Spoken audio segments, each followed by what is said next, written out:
దొరికింది, నా జన్మ ధన్యమైంది.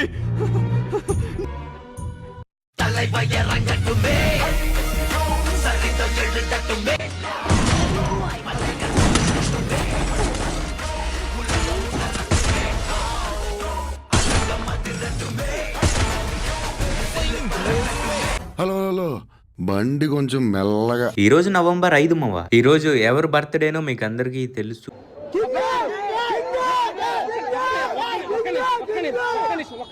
అందుకే ఈరోజు బండిలు వేసుకున్నా. ఈరోజు టాపిక్ ఏంటంటే మనం ఈ కింగ్ బండిలు వేసుకొని ఈరోజు సెంచరీ కొట్టబోతున్నాం, అది కూడా గేమ్లో. ఏం మాట్లాడుతున్నావురా? అదెట్లంటే ఇప్పుడు నేను ఒక 1v4 మ్యాచ్ ఆడతా, ఒకటే ఆడతా, ఎక్కువేం ఆడను. ఇప్పుడు నేను ఇందులో హెడ్ షాట్ కొడితే 6 రన్స్ అనమాట. అదే బాడీ షాట్ కొట్టాను అనుకో 4 రన్స్ అనమాట. నాకు 6ల కన్నా ఈ కవర్ డ్రైవ్ అంటేనే ఇష్టం, కానీ నేను హెడ్ షాట్లే కొడతా. ఎందుకంటే ఎక్కువ మంది దొరకరు నాకు, కాబట్టి హెడ్ షాట్